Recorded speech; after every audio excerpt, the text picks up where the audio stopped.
Nos complace muchísimo tener como jueves anteriores la participación del doctor Leopoldo Neira. Él es el presidente y fundador de la empresa Dicter y Neira, una empresa que bajo la dirección de Leopoldo midió 27 elecciones, 27, 27 años, 27 años. 27 años, 5 elecciones. Gracias, Leopoldo. Yo le decía a los que nos están viendo por Facebook Live que eso es más de un cuarto de siglo, que no es poca cosa. Entonces, hoy vamos a nutrirnos de la savia, de la experiencia, del conocimiento del doctor Leopoldo Neira acerca de algo que nos preocupa a todos. Y estoy seguro que no estoy faltando a la verdad.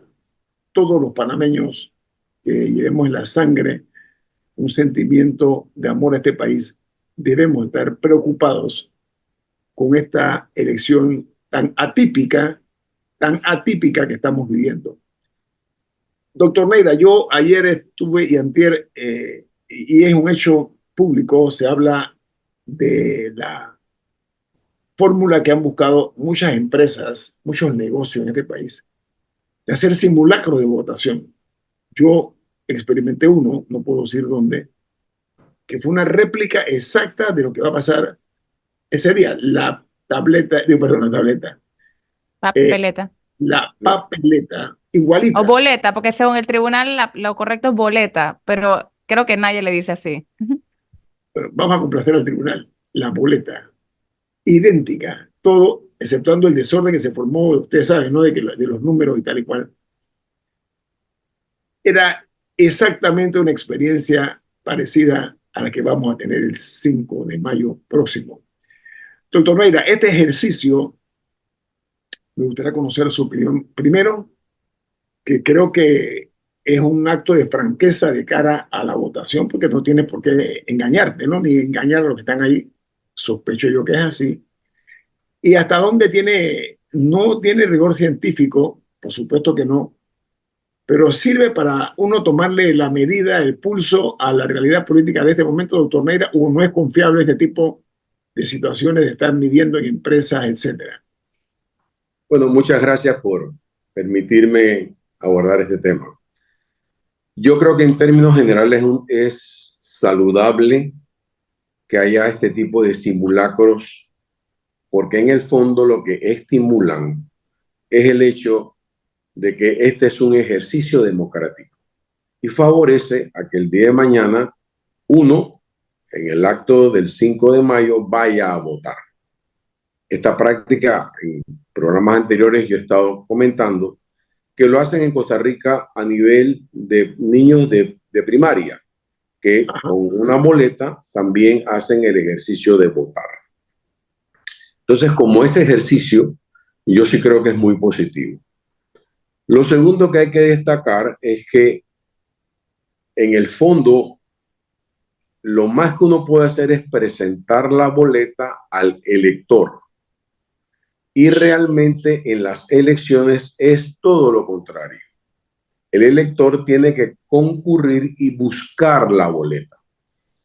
Incluso en las encuestas que se hacen, en los simulacros que se hacen, ciertamente se usa la boleta, pero es un ejercicio que aunque uno quiera simular la elección, ya lleva un elemento que no es realmente igual. Una cosa es que usted busque la boleta y otra cosa, y se levante a buscarla, y otra cosa es que se la lleven a su oficina para que usted emita el voto. Lo segundo es que muchas veces opinamos que cuando hay una empresa que ofrece sus resultados y los manda por las redes, hay discrepancias muchas veces entre los resultados de una compañía en particular versus el resultado nacional.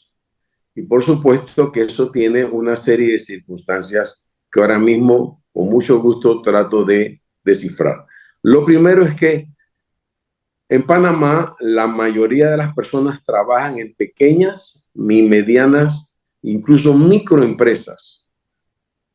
Segundo es que los que ofrecen este tipo de ejercicio son justamente las grandes compañías. porque hacer una encuesta entre 7 personas, 15 personas, 20 personas, no tiene absolutamente ni siquiera validez, porque ni siquiera hay que usar boletas, simplemente se dicen entre 7 y tú por quién vas a votar o no. No si yo voy a votar, no voy a votar. Entonces, los resultados siempre son, por lo general, de empresas grandes, que son ya la inmensa minoría. 2, son empresas que por lo general están en la ciudad de Panamá y que no pueden representar, sino simplemente empresas. 3, representan gente que está trabajando. Entonces, cuando usted agarra 3 elementos, 1, que son empresas grandes; 2, que son empresas que están solamente en la ciudad de Panamá; 3, que son personas que están trabajando y que por lo general los que están trabajando son los de oficina y no los que están en la calle. Entonces, obviamente uno ve los sesgos que estas boletas pueden tener porque la muestra está sesgada, pero como ejercicio democrático yo creo que es muy saludable. Camila. Me llama mucho la atención su punto de que no es lo mismo que uno salga a buscar la papeleta a que la papeleta venga donde uno, porque el abstencionismo, usted que ha medido varias elecciones, me imagino que también ha analizado resultados. ¿Cómo es el comportamiento? Yo he escuchado históricamente que en Panamá la participación es más alta, es bastante alta, o sea que es bastante saludable. ¿Eso ha variado a través de diferentes elecciones o es bastante estable? ¿Y cuál es un poco como su predicción para las próximas?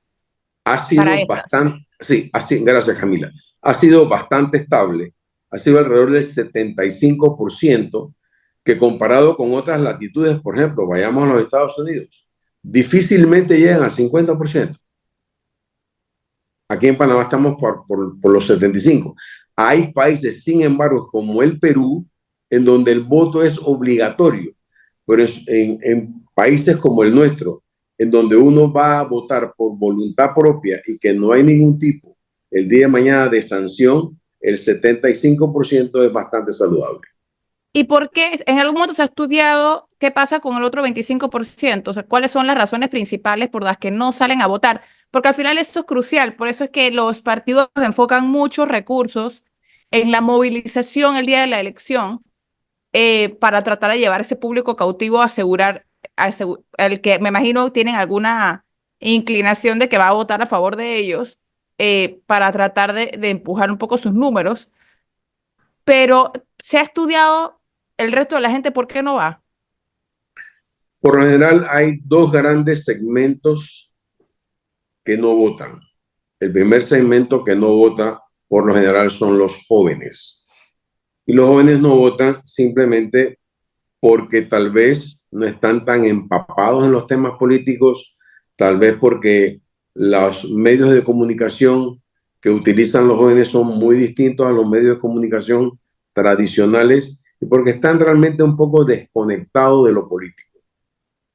Lo segundo también son grupos que por lo general son personas que viven en comunidades muy pequeñas, que independientemente de lo que suceda, van a tener que seguir saliendo a cultivar sus sembradíos y realmente dependen de otros factores para que realmente su modus operandi se vea o no beneficiado.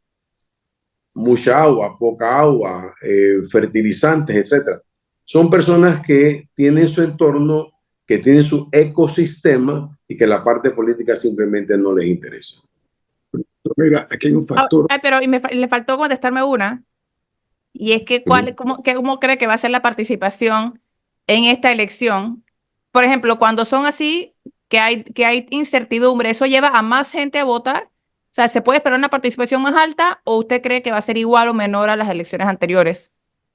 Yo creo que esta participación va a ser similar a anteriores y podemos esperar que en esta vuelta de los 3 millones de personas, bueno, el 75% vaya a votar. Okay, vamos al corte comercial. Esto es En Perspectiva, un programa para la gente inteligente como usted. Bueno, el doctor Leopoldo Neira, presidente emérito y fundador de la empresa encuestadora Dichter y Neira, es nuestro invitado esta mañana. Doctor Neira, estas elecciones, hablaba y me reitero que son atípicas. Los hechos hablan por sí solos. Pero hay un factor que nos gustaría conocer su opinión, que emerge en esta y que es un imponderable, porque no aparecía en el formato, vamos a ponerlo de esa manera, de lo que era el día a día de los panameños. Con el escándalo de la minera, el contrato minero, etcétera, se dieron una serie de hechos masivos, participación masiva en todo el país, de personas en las calles protestando, eso es inolvidable. Pero en la capital de la República vimos que había un número, por no decir una mayoría, no absoluta, pero una mayoría de jóvenes participando en esas protestas. Ese tipo de participaciones se puede coagular y convertirse en un estímulo para que los jóvenes vayan a votar, expresen su alegría o su disconformidad o su rechazo a lo que está ocurriendo. ¿O usted cree que no es un despertar de la juventud? Y de ser así un despertar de la juventud y vayan a votar, ¿qué opinión le merece eso? Si puede alterar o no lo que es el propio resultado de las elecciones del 5 de mayo próximo. Bueno, primero que todo, yo quiero comentarles que este grupo nace en las redes. Es un grupo que dice, vamos a salir de redes. Así que, ¿cuántas personas realmente pueden, jóvenes, estar en redes? No todo el país. Ajá. Dos, Sal de Redes o Sal de las Redes fue un grupo que se activó en la capital. Y cuando usted ve las escenas y las convocatorias, muchas veces se dieron a las 2, 3, 4 de la tarde, cuando había un segmento ciertamente estudiantil que podía arribar, pero que había otro segmento que estaba completamente ajeno a redes, que nunca estaba en redes o que estaban haciendo oficios. Entonces, ciertamente, sí es un grupo que tuvo un despertar de la juventud indiscutiblemente, que eso se traduzca el día de mañana de que todos los jóvenes van a dejar ahora de participar y van a estar mucho más activos. Bueno, es probable que haya algún porcentaje más pronunciado de jóvenes, pero lo que yo vi en esas manifestaciones fue mucha clase media y yo no creo que sea significativo el aporte. Sí fue significativo el despertar, mas no así yo veo que sea un aporte significativo que se vaya a ver reflejado en la campaña electoral. Doctor Neira, a ver, veamos los partidos. Comencemos del más grandote, ¿ok? Estoy hablando del PRD. PRD llega a esta contienda electoral fragmentado. Tiene 3 candidatos a la presidencia de la República, pero 2 son disidentes. Estoy hablando del expresidente Martín Torrijos y de la actual diputada Zulay Rodríguez. Esa situación de disidencia y de cuestionamiento al propio partido y a su estructura, diría yo, no más que toda la estructura, a lo que son los que mandan, incluido el CEN del partido, por supuesto, ¿no? Que son los que, donde se concentra el poder.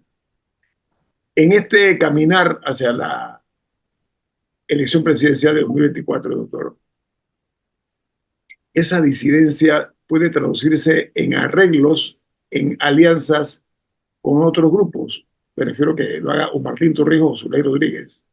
Esa posibilidad está latente en su opinión, doctor. Yo creo honestamente que hay que analizar de dónde viene todo este malestar interno del PRD para poner todas las cosas justamente en perspectiva.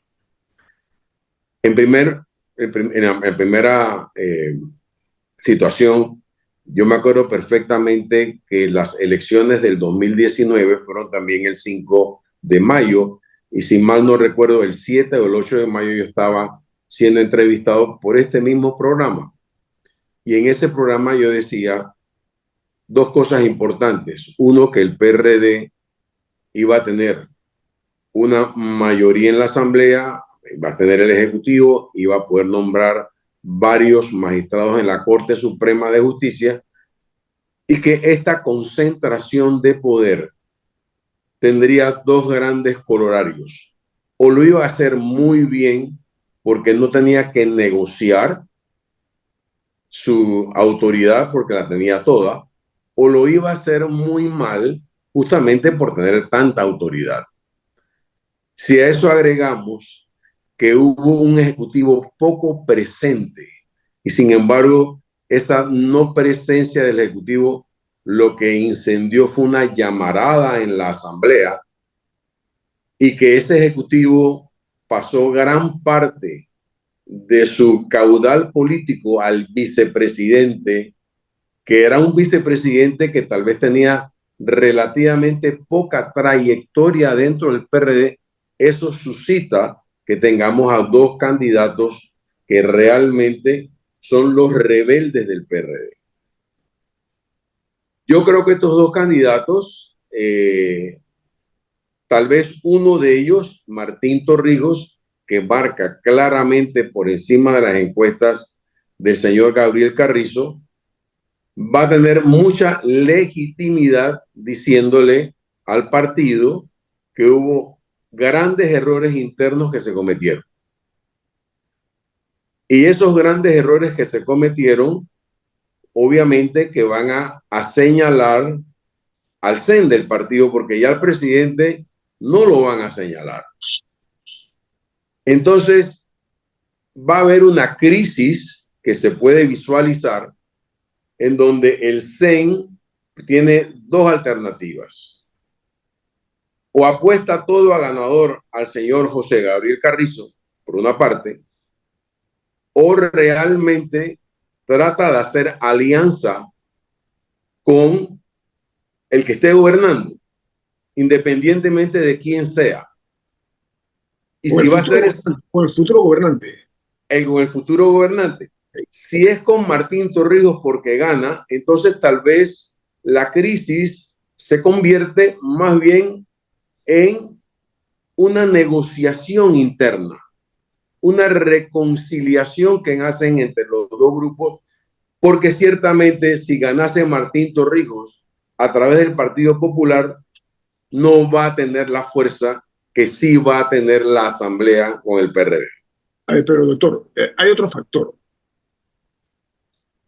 Actualmente en las encuestas, Martín Torrijos supera al señor José Gabriel Carrizo en todas las encuestas.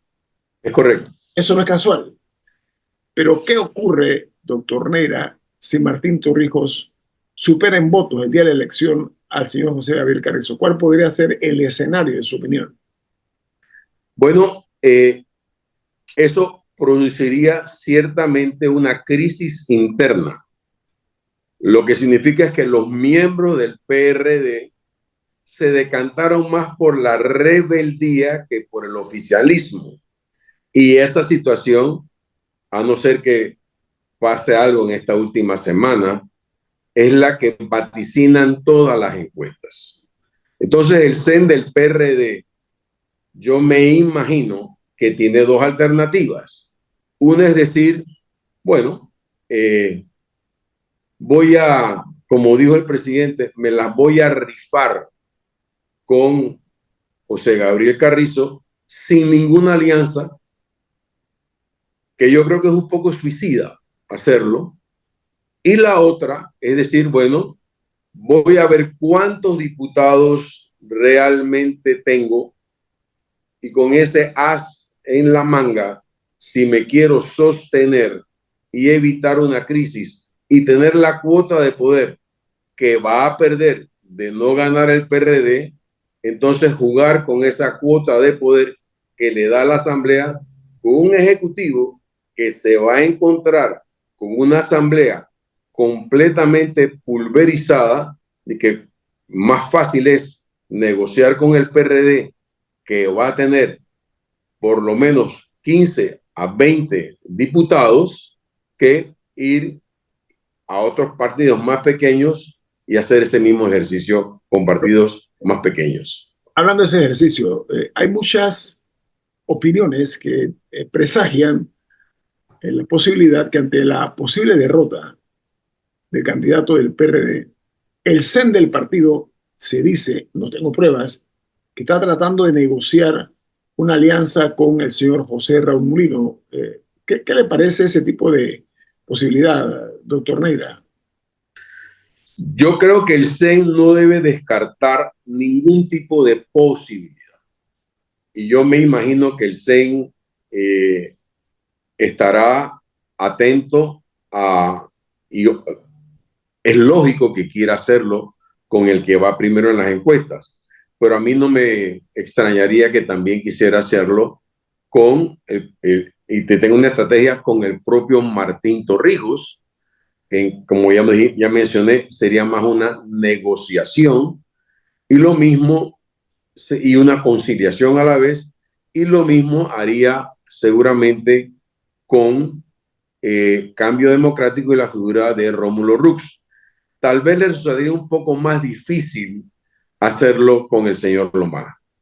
Oiga, la no asistencia de José Raúl Mulino a los debates, pero sobre todo la decisión tomada por el candidato del PRD de condicionar su participación en el último debate a si iba o no a estar presente José Raúl Mulino, eso puede haber afectado en alguna forma la candidatura del abanderado del PRD y al propio José Raúl Mulino, doctor Neira.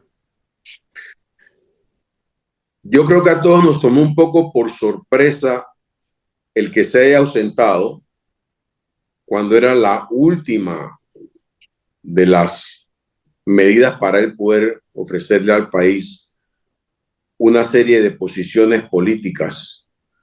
Pero la sorpresa mayor fue que condicionó su participación al señor Mulino, que lo que hizo fue decirle al señor Mulino y ratificarlo: usted va de primero y supuestamente yo voy de segundo, y si usted no va, yo no tengo más nada que hacer con aquellos que van de tercero, cuarto, quinto, porque se ha polarizado entre los dos esta elección. Pero en el fondo, yo creo que hay mucho más que eso. En el fondo, primero, el señor Carrizo lo que hizo fue evitar que el peso o el desgaste político del gobierno recayera en él, como ya había recaído en la primera y el segundo debate. Segundo, habían salido hacía muy poco el escándalo del IFARU. Estaba fresco, Y estaba muy fresco. estaba muy, muy fresco en el ambiente y eso le hubiera recaído seguramente a él. Al no ir él, a quien le cayó realmente la teja fue al señor Torrijos, porque era tal vez el candidato más fuerte que tenía el PRD, como ya hemos mencionado. Entonces, hubo tal vez un doble propósito. Uno, no exponer más al candidato a que fuese blanco de todos los ataques naturales del gobierno, no exponerlo a este último escándalo, exponer tal vez al señor Torrijos, y que el día de mañana incluso pudiese haber un inicio de negociación cuando su postura fue la de decir que él condicionaba su ida al debate a que fuese el señor Mulino. Entonces, yo creo que en el fondo se puede colegir de que ciertamente hubo un movimiento estratégico que lo que denotaba era tal vez el principio de una negociación con el señor Mulino. Vamos al corte comercial. Esto es En Perspectiva, un programa para la gente inteligente como usted. Bueno, Camila, por favor, ratifíquele la pregunta que hizo el comentario al doctor Neira, que lo escucharon nada más los oyentes de Facebook, por favor, Facebook Live. No, estábamos hablando del voto joven. Y de hecho, me gustaría conocer cuál es su proyección en ese sentido, No, doctor Neira. Yo creo que las protestas despertaron conciencias. Yo creo que las protestas van a inspirar a muchos jóvenes que por primera vez van a votar a que lo hagan. Esa protesta tenía dos sentidos, creo que era de clase media hacia arriba, donde está concentrado la minoría de la población, y creo que ese voto ciertamente no va a ser un voto pro gobierno. No me atrevería a decir más nada que eso, porque ciertamente las protestas no fueron únicamente contra la mina. Tener esa visión de que los que fueron ahí solamente eran porque tenían una visión verde de país, no, ahí fue mucha gente que por acumulación de desaciertos en la asamblea, por desaciertos en el propio ejecutivo, fueron a protestar, y fueron también jóvenes a protestar porque tenían muy poca posibilidad de poderse, con sus conocimientos, insertar en la sociedad a través de un buen empleo. Que fueron una serie de motivos que llevaron a estos jóvenes a salir de las redes. Mira. Sí, me gustaría salir un momento, por lo menos un momento del tema electoral, porque anoche Presidencia mandó este comunicado diciendo que el Consejo de Gabinete aprobó proponer ante la Asamblea un proyecto de ley que crea la Autoridad Reguladora de Medicamentos, que fue uno de los acuerdos de la mesa técnica que se formó hace 800 años para atender tanto el costo de los medicamentos como la disponibilidad de los mismos. Pero cuando vi el comunicado me acordé de la conversación que tuvimos en la mañana. Esta asamblea está ya recogiendo sus cosas para irse. Hoy tienen pleno hoy a lunes 29, y el martes en teoría es el último día de sesiones. Entonces no entiendo cómo el gobierno anuncia, quedando 3 sesiones del pleno, que va a presentar este proyecto que no va a haber tiempo de aprobar. O sea, este proyecto de ley lo van a presentar para hacer el show de que lo presentaron, pero no va a ser atendido por esta asamblea. Entonces, y todo el mundo, esto no es sorpresa, todo el mundo sabe que la asamblea termina en sesiones el 30 de abril. Entonces, la verdad, sí me gustaría destacar un poco mi sorpresa ante esta acción del gobierno, porque no lo hicieron hace un tiempo. Es más, estos días podríamos haber estado escuchando una discusión sobre esta autoridad de medicamentos en vez de estar escuchando sobre corregimientos y municipios en Bocas del Toro. Pero en vez hemos perdido tiempo. O sea, ahora ya este tema de los medicamentos, ya esto es una tiradera de toalla. No sé qué opinan ustedes.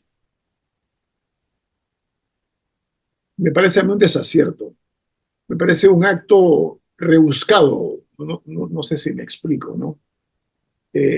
Un poco insensato también, porque el reloj y el calendario conspiran contra ellos. Yo creo que se ha hecho como algo simbólico. Bueno, nosotros hicimos tal propuesta y tal y cual. Yo creo que por ahí va la cosa. No sé, el doctor Neira, si tiene alguna opinión. Yo tengo exactamente la misma opinión, con un resumen de un refrán muy anglosajón: too little, too late. Yo creo que eso resume esta postura, que pareciera más política que real, pareciera más de una propuesta que realmente de algo que se quiera consensuar, sobre todo cuando ya este gobierno, después del 5 de mayo,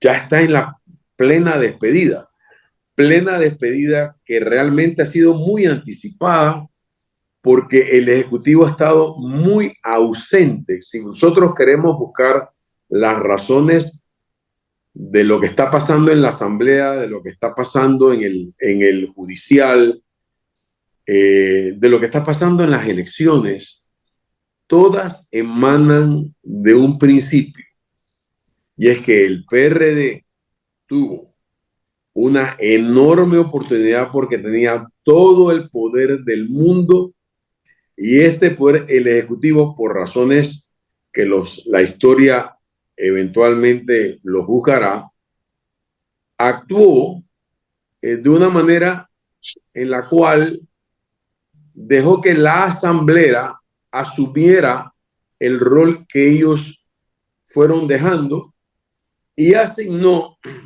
a su vez a un vicepresidente con poderes que jamás en su vida, en la historia que yo conozco de este país, algún presidente ha tenido el poder que ha tenido el señor Carrizo.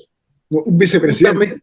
Como vicepresidente. Claro. Cuando vino el COVID y se trasladan las partidas de los ministerios, sobre todo el de salud, hacia la presidencia y se traslada justamente hacia el ministerio de la presidencia, yo lo entendí. A cargo de Carrizo, by the way, ¿no? Correcto. Yo lo entendí como una medida justamente para evitar la burocracia, actuar con la premura que la emergencia lo requería, pero